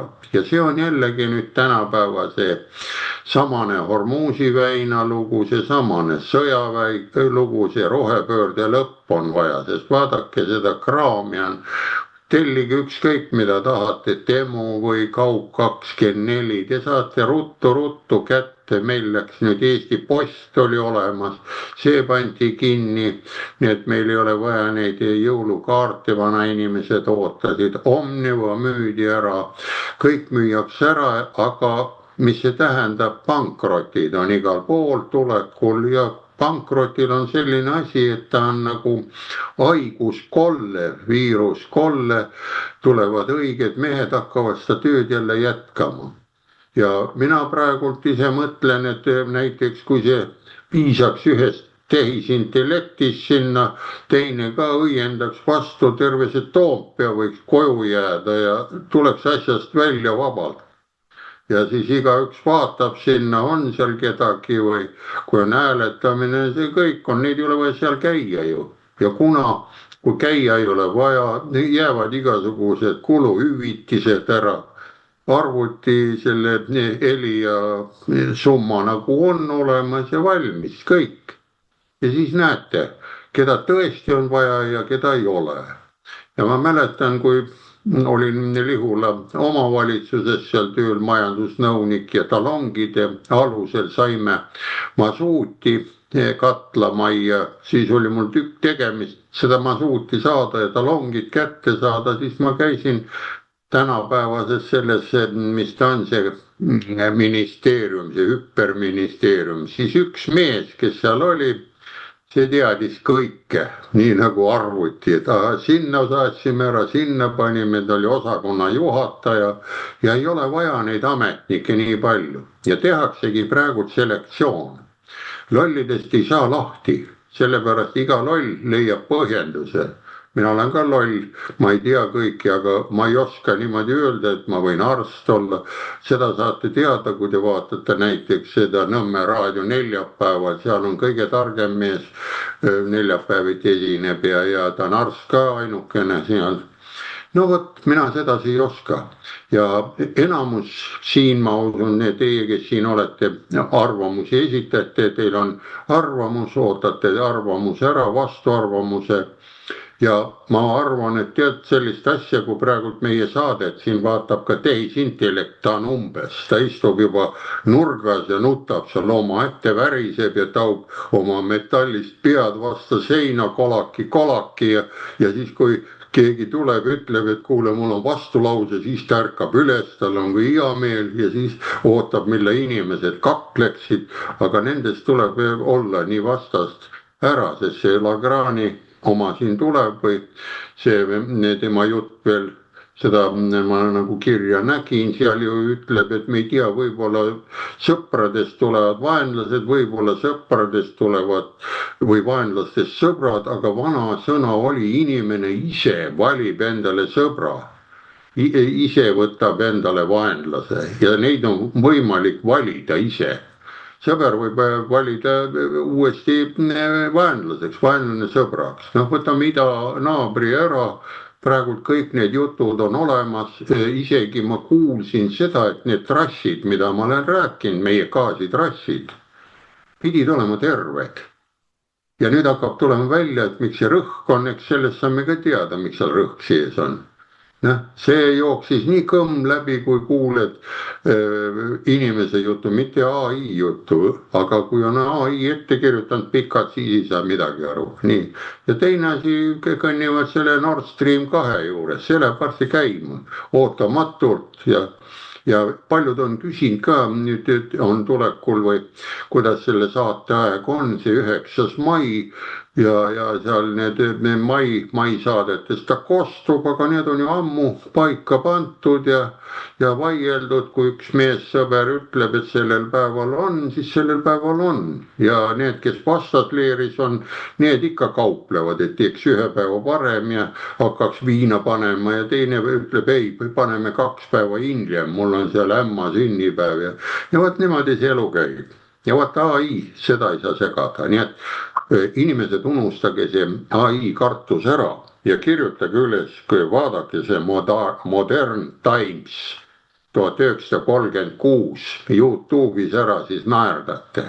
See oli nendel selline Charlie Chaplini tehtud lugu, kui tal ta seal möllab ja meil on praegu sama ja varsti tehakse ka selline huumorifilm vastu, sest meid tahetakse mida? Hirmuga hoida, et värikseksime, muutuksime lodipüksiks, tuleb see samane, ütleb see, ütleme, inimõiguse õppeaine ei ole, aga ma ütlen teile vastuse ka, kui see õppeaine läheb ikka jõuga läbi, arvake ära, siis ikka kõik ei ole lodipüksid, on olemas kõvad naisterahvad, kes läheb, tuuseldab natukene koolis seal neid nõndanimetatud õppelajuhatajaid, on ka mehed, kes ootavad õhtuti ja arvestage seda ja soovitan ka nendele, kes seda propageerivad, natukene hoogu maha võtta, sest kui te värskelt ütlesite, siis te jääte värskelt meelde, sest inimese see mälu on, nagu öeldakse, augi mälu, aga aug mäletab ka natukene, nii et see on väike selline õppepool, nii et kuna pedagoogina on, siis loodan, et kuulevad ka seal Kristiina Kallased ja teised Kallased ja Kaldad ja kes seal kõik on. Nii et minu poolt kõik. Ja suur tänu sulle, Andres. Kindlasti on oluline jah siin, et see, mis eelmise sajandi 30-ndatel meile näidati, et mingid osad on sealt tänaseks päevaks, ütleme, reaalselt ka meil nagu näha ja samas nagu hästi öeldud, me ei peaks nagu tehisintellekti kartma, et me peaksime kohe kõigest nagu loobuma, et pigem peame just endast nagu sellist sitkust ja selgrogu kasvatama, et ise olla tehisintellektist tugevam, mitte andma kõik õigused tehisintellektile. Ja loomulikult me ei saa siin jätta tähelepanuta, et kui me räägime siin tehisintellektist, mis justkui töötaks nagu meie heaks ja meie kasuks, siis teame, et see tingimata pole nii ja üks väga oluline punkt enne, kui ma annan Maarjale sõna, ka seda salvestust juba jälgib Zoomis tehisintellekt, nii et meie näojooned on juba kusagil andmebaasis ilusti kõik olemas. Aga lähme edasi ja Maarja, sinu kiire kommentaar. Ja aitäh. No siin tänase saate jooksul suutsin ilusti ära tõestada selle, et ChatGPT on ikka loll küll. Selles suhtes, et Tõnu Kalergi teema ma panin sisse ja ChatGPT ütles, et ei, et Kalergi totaalset inimest ei teinud. Totaalne riik, totaalne inimene. Et selle tegi hoopis Mihkel Kunnus. Ja kirjutasin, oled sa ikka kindel? Jaa, kindel. Ja siis, aga Wikipedia näitab, et ikkagi kirjutas Kalergi selle. Ja kui ma nüüd selle samuse Wikipedia lingi sinna ChatGPT-le panin, siis oi jaa, ei, sul on õigus, ikka Kalergi kirjutas. Nii, aga oleks ma nüüd siin selle samusele saatele teinud niimoodi, et ma Tõnult ei oleks küsinud, oleks paranduse pannud, et Tõnu nagu oleks eksinud, vaata, sest mina oleks usaldanud ChatGPT-d, siis oleks mina ämbrisse astunud Tõnu lolliks teinud, on ju, ainult kes teavad, on ju, siis need arvavad, ei, see Maarja on ikka täitsa loll või see saatetegija on täitsa loll, on ju. Et vaati palju segadust ja mina ei kujuta nüüd ette, kui koolides hakatakse nii-öelda, no juba praegu ju on see, et valitsus tahab, et ChatGPT hakkab siin asju otsustama, siis see on ju täielik hullumaja, mis hakkab toimuma, see on ju idiootsust hakatakse tolereerima. Et jah, minu poolt kõik, aitäh. Ja suur tänu sulle, Maarja. Ja ütleks selle teema lõpetuseks veel mõned asjad. Nimelt, mis puudutab tehisintellekti, siis see ChatGPT, nüüd kõik need kõik need vestlused, mis sa oled kirja pannud, need jäävad automaatselt salvestatuks. Nii et kui sa oled juba midagi kirja pannud, kas või oma kodus aadressi, siis andmebaas leiab selle üles ja mõni robot tuleb ja äsab sulle ära sõna otseses mõttes. Aga lohutuseks võin ma öelda, et järgmise paari aasta jooksul veel tehisintellekt täielikult inimeste üle kontrolli ei saavuta, küll jah, võidakse terve hulk inimesi lahti lasta, aga igal juhul see ei ole kindlasti kergete killast meile kõigile ja üks väike võimalus eksisteerib, mida ma ühe video pealt olen vaadanud, et hiljemalt ka aasta pärast hakkavad laste selle õiguse eest, et nad saaksid töötada, üldse elada, võitlema emad ja kujutad ette, et emad on sellised üsna vaoshoitud, aga tundub, et ka neil hakkab hiljemalt paari aasta pärast tulema piir ette, et siis nad võitlevad kõikide vahenditega, et selle tehisintellekti eemale saada võimalikult kaugele või mis iganes. Aga Tõnul siis hästi kiire vastulause. Eksi arusaam tehisintellekti ülivõimsusest tekkis siis, kui minu meelest see oli 1997. aastal vist jah, kui maailmameister Garri Kasparov kaotas maleprogrammile Deep Blue. Ainult, et ei arvestatud sellega, et inimese seisund, tähendab inimese sooritusvõime oleneb tema hingeseisundist, vaimuseisundist, ka ütleme keha biokeemilisest seisundist. Võimalik, et Kasparov oli vähe maganud või tal oli mingi mure, oli hirm ja kõik see mõjutab tema sooritust. Ja meil tekkis nagu selline pettekujutus, et oi, et nüüd ongi nagu malemasin on inimesest parem ja see peabki nii jääma. Ja pärast, kui Kasparov tegi uue matši teise tehisintellektiga, ta oli juba puhanud ja ta võitis, tegi sellele suhkamit, nagu sportlaste keeles öeldakse. Aga seda enam keegi ei propageerinud. Kõigil on meeles see, kuidas ta kaotas matši maleprogrammile Deep Blue. Aga maleprogrammil teatavasti ei ole tundeid. Ta ei väsi niisama lihtsalt, no võib-olla siis, kui ta heeliumi ei saa, eks ole. Aga ta ei väsi, ta ei närvitse ja ta ei higista, eks ole, ta ei külmeta, tal ei ole palavikku ja tähendab, sellised asjad ei mõjuta teda. Ja kui me tahame saada nagu ülevaadet inimaju tegelikest võimetest, siis tuleb tehisintellektile vastu panna täiesti puhanud, täiesti tippvormis inimene. Vaat siis alles näeme, kes keda. Ma ütlen juba ette, et kuna minu huvialade hulka kuulub või erialade hulka kuulub ka terviseajakirjanik, ma olen aju kohta üsna palju uurinud. Ja sealt tuleb välja, et mida aeg edasi, seda rohkem selgub, et inimese aju toimib nagu kvantarvuti, kui ta on töökorras. Tal on see sarnane joon kvantarvutiga, et ta on väga nagu õrn. Teda mingisugused asjad võivad riivist välja viia, aga kui ta on tippvormis, siis ta on ületamatu. Nii et ma olen täiesti kindel, et inimaju saab tehisintellektile vastu tingimusel, et inimene on terve. Nii palju siis repliigiks. Aitäh. Ja aitäh sulle, Tõnu. Kindlasti jah, inimesed peavad oma mõistuse kokku võtma ja suutma kas või telefonist võimalikult kaugele eemal hoidma.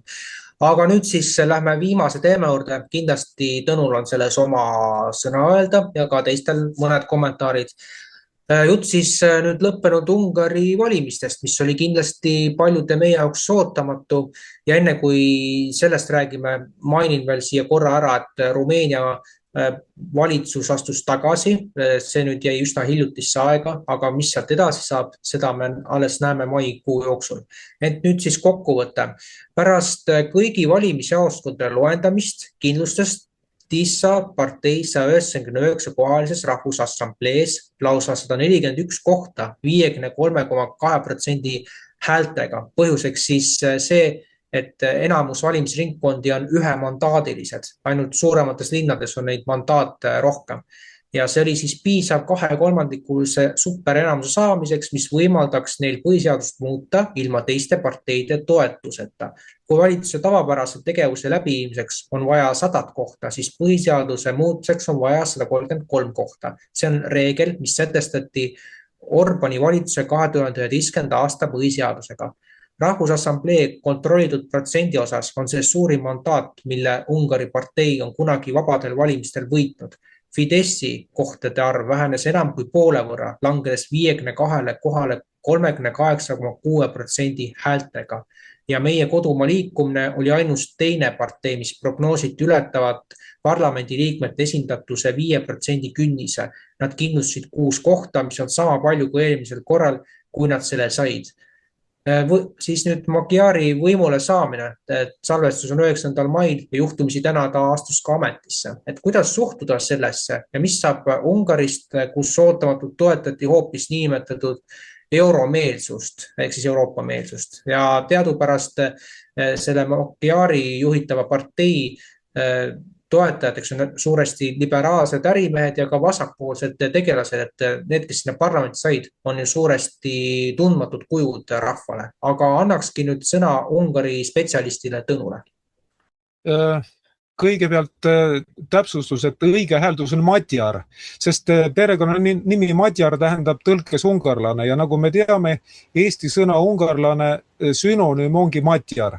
Nii et tegemist on nagu Peeter ungarlasega. See selleks. Aga mis puudutab seda, et Ungari spetsialist, siis ma ütlen, et selles küsimuses Andres Saukas oli minust targem. Mina näiteks olin pärast valimisi 2-3 päeva, ma olin endast väljas, ma olin rööpast väljas, ma ei saanud aru, mis juhtub. Sest minu kogemus ja ütleme minu andmed, kõik ütlesid, et Fidesz oleks pidanud võitma.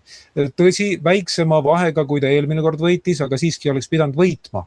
Ja see ei olnud ainult minu arvamus, vaid ka välismaa asjatundjad, kes käisid olukorda uurimas, analüüsisid, ütlesid, jah, Fidesz peaks võitma, aga läks teisiti. Ja siis Andres oli esimene, kes mulle ütles, et tegemist võib olla male käiguga, ehk nagu Andres armastab öelda, hot kanjom vene keeles, mis tähendab ratsukäik. Ja Andres seletas mulle tookord ära, et mõte on selles, et panna ajutiselt pukki selline poiss, kes toob ära Euroopa Komisjoni käest 35 miljardit. Andres ei teadnud palju see summa on, ta ütles, et see raha, mis on nagu Euroopa Komisjoni on kinni hoidnud Ungari jaoks, kuna ei sallinud Viktor Orbani ega tolle erakonda Fidesz. Ja siis ma algul mõtlesin, et Andres äkki, ta ei jaga matsu, et ta lihtsalt oma tehnokraadi loogikat kasutab nagu valesti. Aga siis tulid uudised järjest, et tõepoolest ongi niimoodi. Tähendab, Peeter Magyari avaldused olid sellised, et ei saanudki aru, et kas nagu Tissa võitis või võitis Fidesz, eks ole. Ukraina küsimuses on väga sarnased seisukohad tal ja ka ta Venemaalt edaspidigi kavatseb osta naftat ja gaasi. Ja vaatasin, Eestis kõige rohkem muidugi kajastas selliseid Peeter Magyari üllatavaid avaldusi interneti väljaanne eestinen.fi, aga neid tuli sealt mujaltki. Ja siis ma sain aru, et Andresel on õigus. Eesmärk oli panna pukki selline valitsus, kes oleks Euroopa Komisjoni meele järgi, keda Euroopa Komisjon või teised ultraglobalistid oleks eelnevalt oma rahaga toetanud. ja siis hoida seda valitsust senikaua, kui ta on raha kätte saanud ja siis välja vahetada. Ja seda arvamust kinnistas veelgi asjaolu, et Viktor Orbán, ta loobus oma saadiku kohast uues parlamendis ja ta ütles, et ma hakkan nagu mööda maad ringi käima ja hakkan Ungari rahvuslasi ühendama, hakkan seda rahvuslikku leeri nagu lepitama. No mõte on selge, sest vigadest tehti oma järeldused ja tahetakse nüüd tulla tagasi uue ja võimsamana. Ja minu hinnang on selline, et see praegune valitsus, ta on umbes nagu see Egiptuses oli Mursi valitsus, siis kui Araabia kevade käigus pandi ajutiselt Egiptuses pukki moslemi vennad ehk moslemi vennaskond, kuidas keegi seda korraldab või tõlgib. Aga see oli ajutine nähtus, sest nad keerasid vindi üle ja nad võeti maha. Kusjuures need samad ringkonnad võtsid Mursi valitsuse maha, kes olid ta pukki pannud, sest said aru, et ta keerab seal sellise jama kokku, et siga ka ei söö. Ma pakun, et Peeter Madjari valitsuse puhul läheb natukene teistmoodi. Võimalik jah, et ka nemad keeravad vindi üle. Aga minu hinnangul tundub, et tegemist oli nagu, kui nii võib öelda, Fideszi ja tema välismaiste liitlaste vandenõuga heas mõttes. Kui juba alguses 2024. aastal loodi kuvand Peeter Madjarist, kui ütleme Viktor Orbáni kõige karmimast kriitikust. Kui tasub meenutada, et Peeter Madjar on ka olnud varem Fideszis liige ja ta on päris kõrgel kohal olnud. Tema abikaasa oli muide endine Ungari justiitsminister Judith Varga, kes pärast sai parlamendi liikmeks. Ja tähendab, tal on, kõik on tuttavad, ta on Viktor Orbániga sina peal, ta tunneb kõiki Fideszi võtmekujusid. Aga ma tõsimeeli ei näinud see ette, et seda operatsiooni hakatakse valmistama ette juba niivõrd palju varem. Ja mis samuti tekitas kahtlusi minus oli see, et huvitav, kuidas need Viktor Orbáni liitlased nii leigelt sellesse suhtusid. Ja ütles, mis ikka, et võtame valijat soovi nagu teadmiseks ja tegutseme edasi ja USA, Venemaa, Hiina, Iisrael, kõik Viktor Orbáni aegse Ungari suured liitlased, need korraga nagu leppisid. Ja tähendab, siin midagi ei klapi, ma ütlen täiesti selge, et midagi ei klapi ja ainukene seletus ongi see, mida Andres välja pakkus, et tegemist oli operatsiooniga või malekäiguga. Nii et ma leian, et pole põhjust olla pahane, et niimoodi läks, vaid tegemist on läbimõeldud kombinatsiooniga ja see aeg, kui Peeter Madjar on seal peaminister Ungaris, tema saab need põhinätsud endale ja samal ajal Viktor Orbán koos teiste oma abilistega saab rahvuslikku nagu leerid korralikult üles ehitada. Sest ma ütlen, et praegu see ei ole nagu enesest mõistetav, kuna näiteks samuti parlamendis oma kohad säilitanud erakond Meie Isamaa, ungari keeles Mi Hazank, kelle esimest ma muide isiklikult tunnen üle 20 aasta. Tema on siiski, ta on teatud küsimustes Fideszi suhtes väga kriitiline. Ja ma pakun, et Viktor Orbáni ülesanne ongi leida viis, kuidas lepitada Meie Isamaa Fidesziga. See on nagu põhiline, mis lõhestab Ungari rahvuslasi, mis on siiani takistanud koostööd neil tegemast. Mul on ka endal Ungaris selliseid sõpru, kes on Tissa pooldajad ja siis ma olen neile öelnud, et jah, ma usun täiesti, mis te räägite Fideszi korruptsiooni kohta.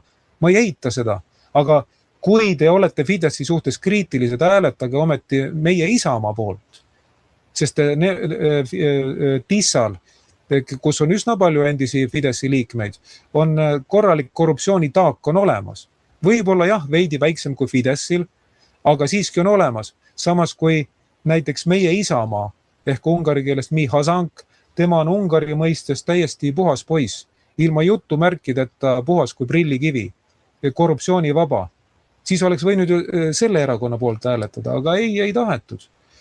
Nii et mida selle kohta öelda, kui üks asi veel, et kui Euroopas on plaanis taastada Austria-Ungari ja see on Vatikani üks nagu olulisemaid plaane ja suunitlusi, siis paratamatult läheb Viktor Orbáni seal vaja, sest ka osalt Ungari analüütikute hinnangul tema näol on tegemist Vatikani nagu käilakujuga või käepikendusega, kui nii võib öelda, kes on osanud suurepäraselt läbi saada ka Venemaa ja Hiina ja praeguse USA juhtkonnaga.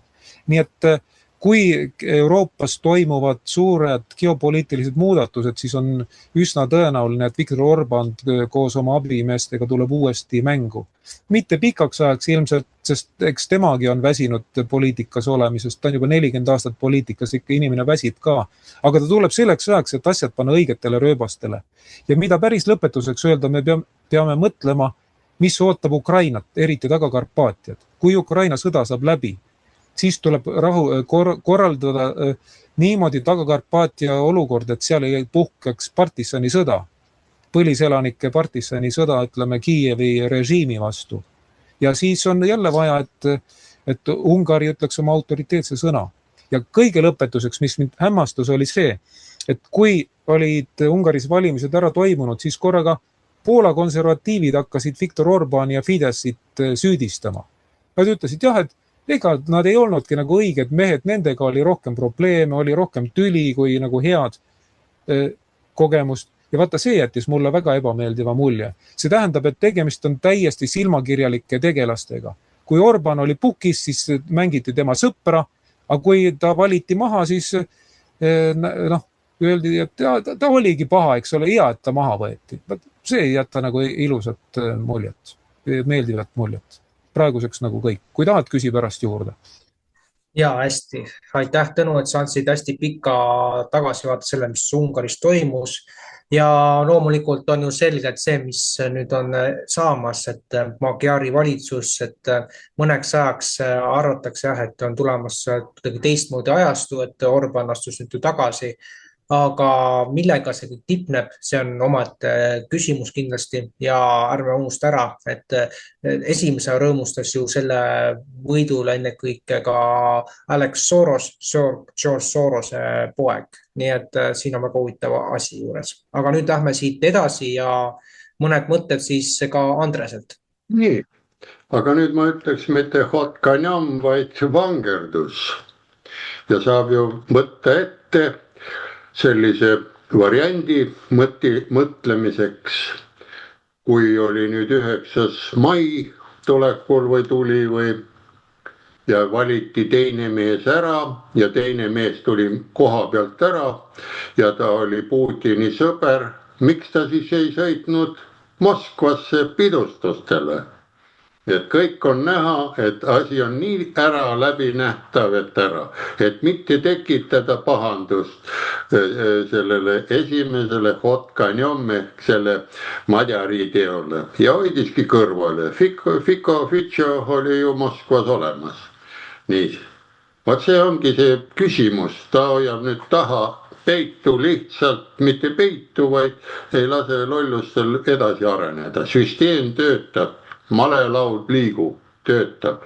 Ja rohkem ma ei ütle midagi. Tõnul oli kõik kogu põhjendus paigas.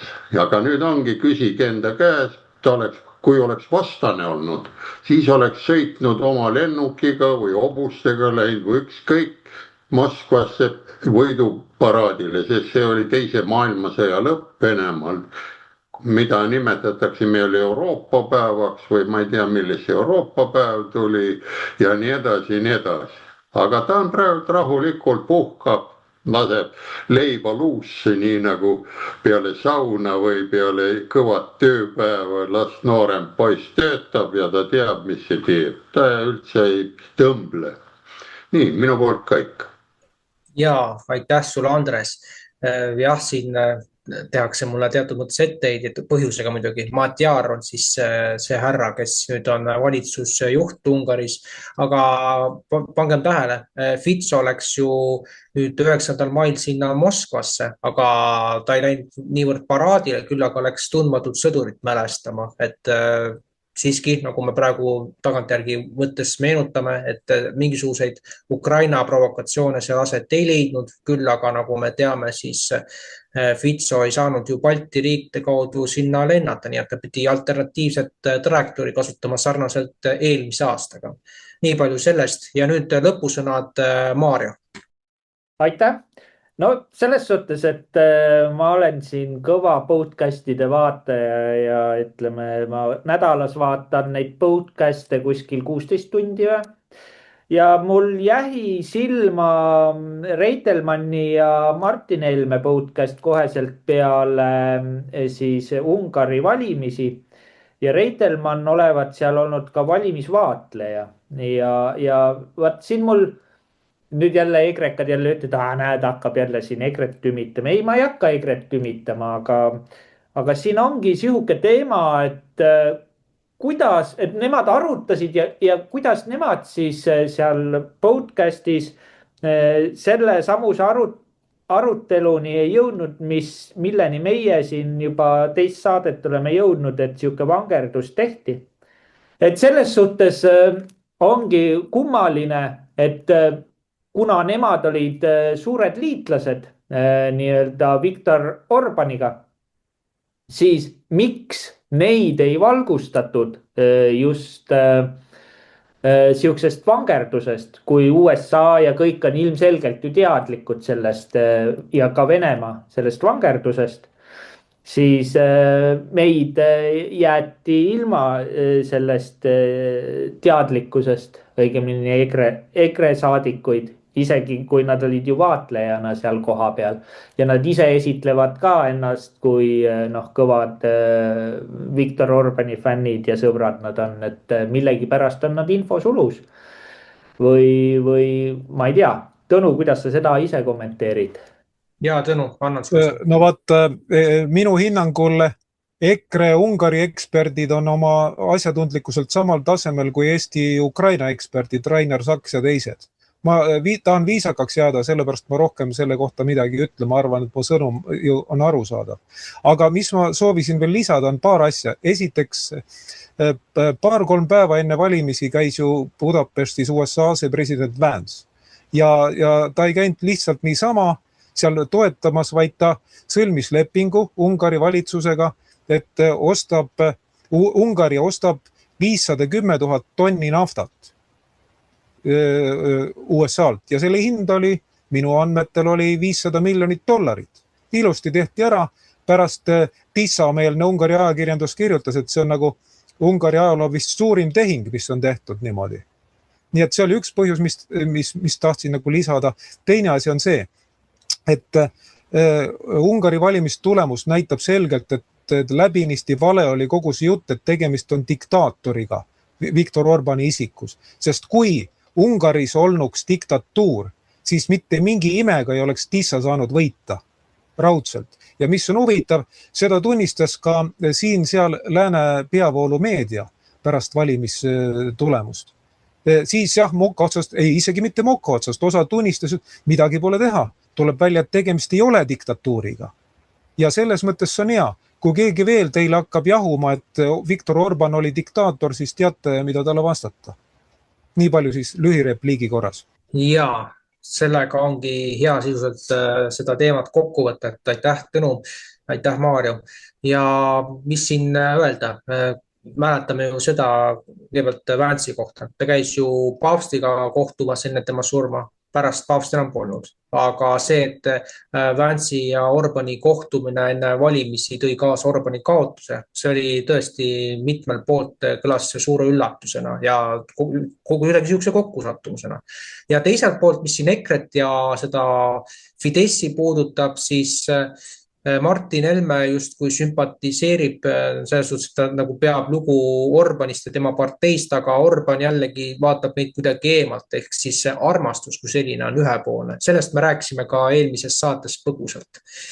Aga olemegi saatega lõpu osas ja seekord ma jagan saate lõppu ka isiklikku mõtet. See ei pea kellegagi sümpatiseeruma, aga see on minu enda nägemus praegu maailmas toimuvast. Mehed, kes naisi alandavad, muuhulgas mölisevad kõik isiklikku välja, et see lõpuks jõuab kogu maailmani, on antisotsiaalsed tühikehad ja ka reeturid. Naised, kes valetavad ja reedavad, andes käe saatanale, pole rohkemat väärt, kui olla prostituudid illuminaatide orjuses. Selle jõhkra tõdemusega ütlen siit head aega ja aitäh saate külalistele.